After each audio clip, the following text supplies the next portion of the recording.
অশ্লীল করার চেষ্টা করছে, তখন সরকার এই বিধানটা করে যে সরকার চাইলে যে কাউকে প্রশাসক হিসেবে অপসারণ করতে পারে, মেয়রকে, এবং প্রশাসক হিসেবে নিয়োগ দিতে পারে।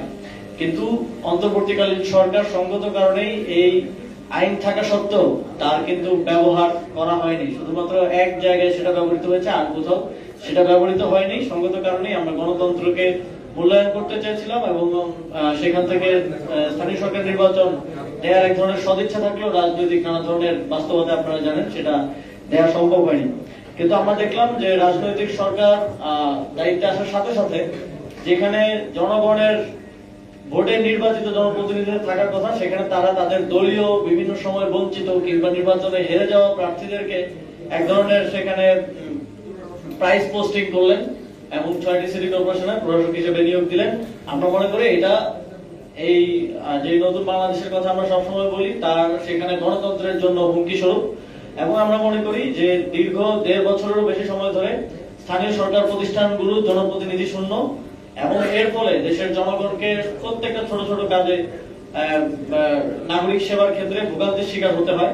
সেই বিবেচনায় খুব দ্রুত সময়ের মধ্যে স্থানীয় সরকার নির্বাচন আয়োজন করা প্রয়োজন, এবং এই বিষয়ে সরকারের পক্ষ থেকে কোনো স্পষ্ট বক্তব্য আমরা দুঃখজনক ভাবে পাইনি। আমরা আশা করি যে তারা খুব দ্রুত সময়ের মধ্যে টাইমলাইনটা আমাদেরকে দিবে, দেশের জনগণকে দিবে, যে কোন কোন সময়ের মধ্যে, যেহেতু কয়েকটি ধাপে স্থানীয় সরকার নির্বাচন হয়, সিটি কর্পোরেশন, পৌরসভা, জেলা, উপজেলা, ইউনিয়ন পরিষদ, এই পুরো টাইমলাইনটা, রূপরেখাটা আমরা দাবি করছি।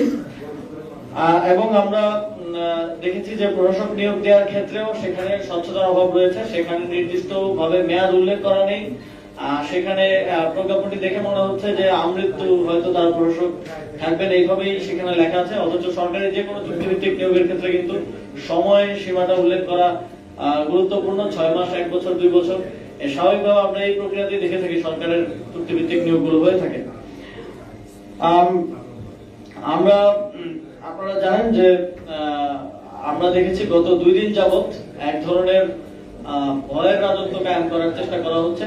আমরা মনে করি যে যেই পুলিশের মাধ্যমে এই যে বিভিন্ন জায়গায় রেডের নামে সাধারণ জনগণকেও এবং সাংবাদিকদের উপর হামলা হয়েছে, আপনাদেরও কয়েকজন সহকর্মীর উপর হামলা হয়েছে বলে আমরা জেনেছি। আমরা এই ঘটনার তীব্র নিন্দা জানাই। আমরা মনে করি সরকার এটার মাধ্যমে জনগণকে এক ধরনের ভয়ের মধ্যে রাখতে চাচ্ছে, একটা ভয়ের মেসেজিং তারা করতে চাচ্ছে। এবং আমরা শুনেছি যে স্বরাষ্ট্রমন্ত্রী তিনি বলেছেন যে এখন আন্দোলন করা যাবে না, রাস্তা অবরোধ করা যাবে না। আমরা দেখেছি যে অন্তর্বর্তীকালীন সরকারের সময় অনেক অযৌক্তিক এবং বিভিন্ন কারণে, ছোটখাটো কারণেও রাস্তা অবরোধ হয়েছে। আমরা সেটাকে অবশ্যই সমর্থন করি না, এবং আমরা মনে করি যেহেতু একটি নতুন সরকার গঠন হয়েছে, তাদেরকে তাদের কাজ করার ক্ষেত্রে এতটুকু সহযোগিতা জনগণের পক্ষ থেকে করা উচিত যে অকারণে অযোচিত ভাবে যাতে কেউ রাস্তা অবরোধ না করে। কিন্তু একই সাথে কারো যৌক্তিক দাবিতে আন্দোলন করার, ভয়েস রেজ করার, কথা বলার অধিকারকেও আমরা কোনোভাবেই যেন হ্যাম্পার না হয়, কথা বলার অধিকার বঞ্চিত না হন, সেটা নিশ্চিত করাও আমাদের দায়িত্ব। এবং আমাদের সংবিধান দেশের প্রত্যেক নাগরিককে এই অধিকারটা দেয়। এবং কিন্তু সরকারের পক্ষ থেকে আমরা দেখছি যে একদম একাধারে সকলকে কোনো ধরনের আন্দোলন করা যাবে না, এই ধরনের কথা বলা হচ্ছে, যেটা গণতন্ত্রের পরিপন্থী, আমাদের সংবিধানের পরিপন্থী।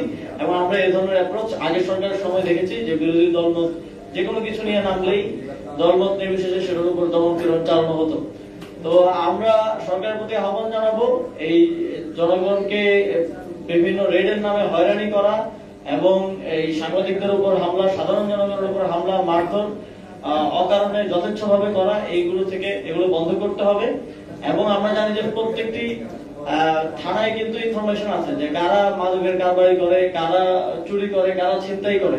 তো স্পেসিফিকলি সেটা নিয়ে কাজ করতে, সেটা মানে এক ধরনের আইওয়াশ হচ্ছে আর কি, মূল জায়গায় কাজ না করে জনগণকে ভয় দেখানোর এক ধরনের চেষ্টা হচ্ছে বলে আমরা মনে করছি। আর এর বাইরে আমাদের নির্বাচন পরিচালনা কমিটি এই বিষয়ে বলেছেন। এই বিষয়ে আমরা জাতীয় নাগরিক পার্টি, আপনারা দেখেছেন যখন জাতীয় নির্বাচনেরও প্রার্থিতা মনোনয়ন দেওয়া হয়, তখন আমরা শুধুমাত্র আমাদের দলীয় নেতা কর্মীদের বাইরেও যারা বিভিন্ন জায়গায় যোগ্য আছেন, জনপ্রতিনিধি হওয়ার যোগ্য আছেন এবং মানুষের জন্য কাজ করেছেন, কাজ করতে চান, অনেককে আমরা সুযোগ করে দেওয়ার চেষ্টা করেছিলাম। এবার আমাদের সেই অ্যাপ্রোচটা থাকবে। এবং আপনারা জানেন এবার আইন অনুযায়ী এই নির্বাচনে দলীয় মার্কা এবং দলীয় মনোনয়ন থাকবে না।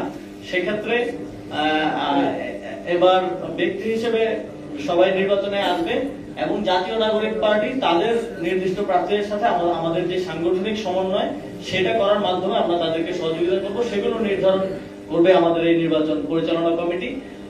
তো আজকে আমরা এখানে শেষ করতে চাই। আপনাদের সকলকে আবারও ধন্যবাদ জানাচ্ছি। কারো যদি কোনো প্রশ্ন থাকে করতে পারেন।